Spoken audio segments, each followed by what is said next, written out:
Picture the scene. Draw back the curtains. It's 2001.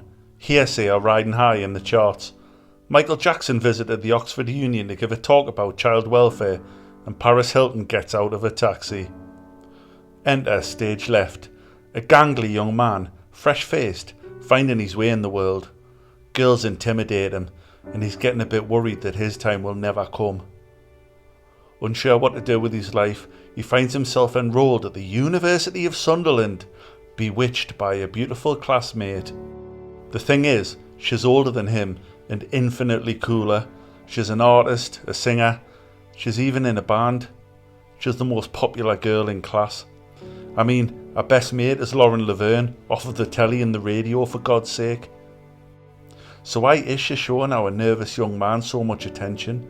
Why did she kiss him after all the classmates had left for the day? He knows he should proceed with caution, but it's too late. He's only gone and fallen in love. Head over heels, in fact. Act 2. Our hero decides to tell this bewitching girl how he feels, although it takes him weeks to build up the courage. And when he does eventually pluck up the courage, she turns her back on him and walks away. Alone and confused, the bitter sting of rejection tears at his heart. That rejection turned out to be one of the most formative experiences of his life. Fast forward 23 years, and as I stand by the side of the dusty Pan-American highway, thumb erect and cardboard sign in hand, every single car that goes past is another tiny rejection. It's funny, the experiences that form the way our adult brains work. All I want is a lift. So why does it cut so deep every time a vehicle whizzes past? 1,000 needles to the heart. 1,000 times my mind is dragged back to that unrequited love, that cruel dismissal.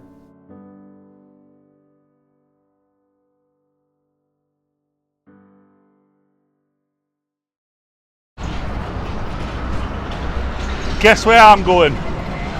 Go on, guess. Oh, you got it right. I'm going to an oasis in the desert, a real life oasis, like a mirage.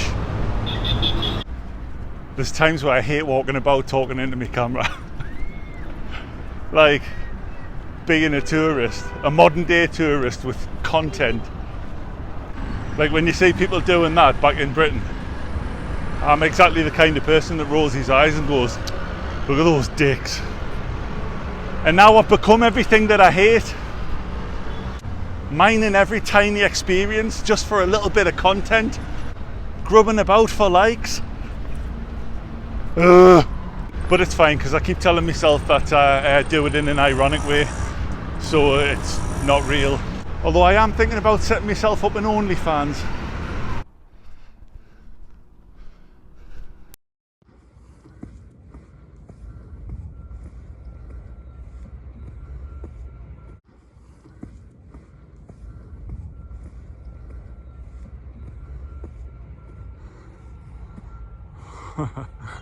Wow.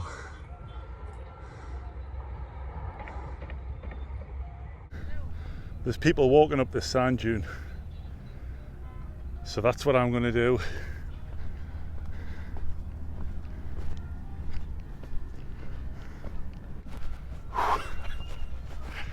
Christ, it's hot. This is a lot steeper than it looks, and it's incredibly difficult to walk on when your feet are sinking into the sand. And it's the finest sand I've ever felt. It's almost like it's not there, lighter than air.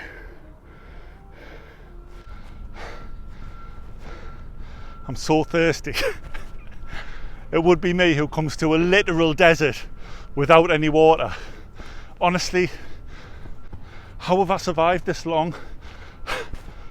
One silver lining is I bought myself a bucket hat. That'll keep the UV rays off.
I know I was saying before that I've turned into the kind of person that would do anything for likes, but at least I'm not doing this.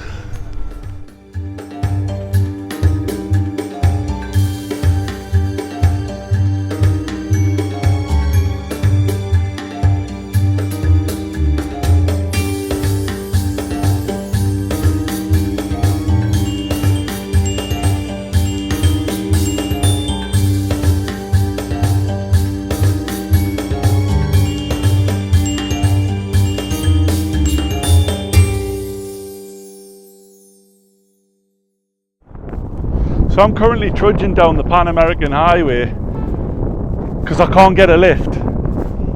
It's a road that stretches from like up in northern Canada right the way down to the bottom of South America. And I've come here to see the Nazca lines, which are lines made in the earth by ancient civilizations. And you know, scholars have debated about whether they are just artwork, irrigation systems, or alien made. So I've come to this observation tower. Chavadix!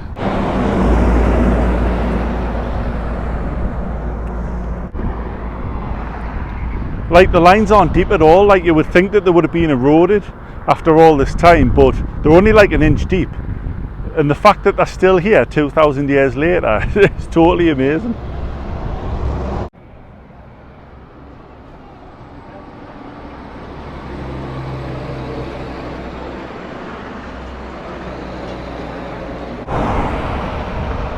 I'm also really glad that humans have decided to put the highway right the way through the tail of this one. I mean, there's thousands of pictures, like, so it was probably inevitable, but humans!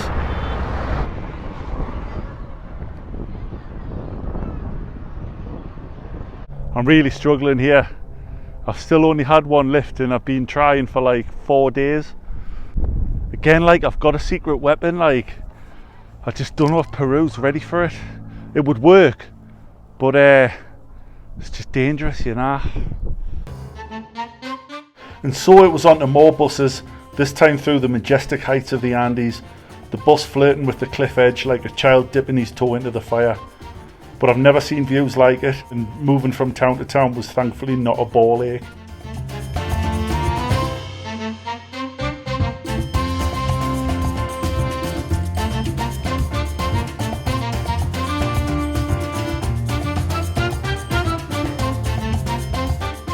It quickly became clear that the Peruvians, perhaps in honour of their ancient ancestors, love to write on the side of the mountains overlooking their towns, and most towns have got their own kind of Hollywood sign carved into the steep earth.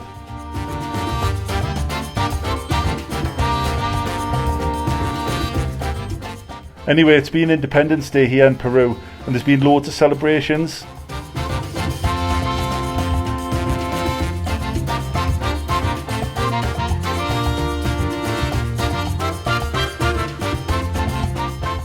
I even visited Lake Titicaca. Don't be immature.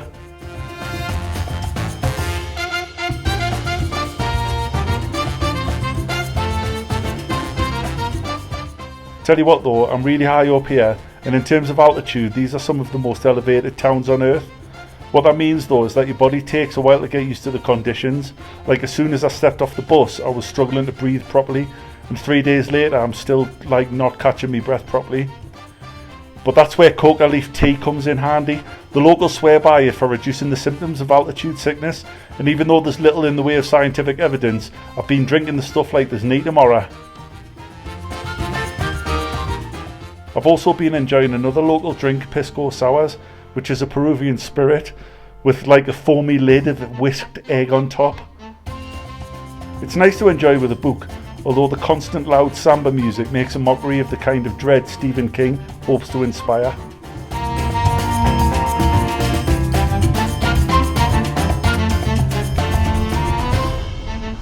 Right, so I've been attempting some more hitchhiking today, and this is how it tends to go. So you start hitchhiking, some locals are usually milling about by the side of the road anyway. They can see that you're trying to get from A to B, so they start flagging buses down for you. I'm saying, no, I don't want a bus, it's fine. And they can see then that I'm trying to like flag cars or lorries down. So then they're kind of curious. They're like, well, you can get on the bus from A to B. So then the easiest thing to explain is no tengo dinero, I've got no money. So then they're like, all right. And then they think for a while. And then they put their hand in their pocket and they bring out a load of coins and they're like trying to give you some money. And I'm like, no, like, then you've got to backtrack. So like, I have got money, but it's quite difficult explaining the concept of like trying to have a rich cultural experience by hitchhiking and catching a lift off someone. So that's really difficult to explain. So in the end, they kind of just wander off a bit confused at this like stranger doing something weird in their country. So anyway, I was there for about half an hour and I managed to get my second lift. So this car stopped for us with a bloke and a wife in the front. And then as I got in the back of the car with my bag, like a woman and two children just followed us into the car. Like they weren't hitchhiking. And the bloke driving just accepted it. Like, like, did he think she was my wife and it was my wife and kids? Little half English, half Peruvian children living the UKIP nightmare. So the three of her, no, what was it? One, two, three, the four of her in the back of the car, me and a woman and two kids, just happily driving along.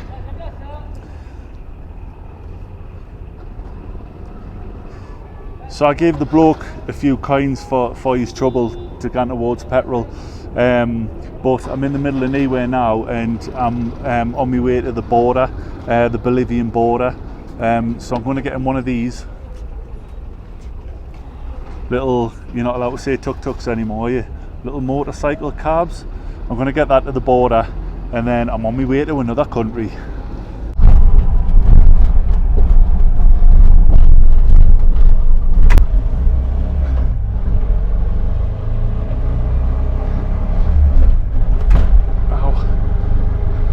I've just been in a public bog, right, and there was a woman sitting on a stool in the toilet, and when you go in you pay like 10 pence or whatever, and then she gives you like a handful of toilet paper, but it's not a lot.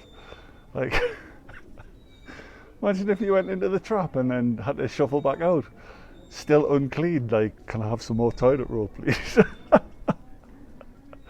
Oh, and I forgot to mention as well, I've only gone and got myself a job.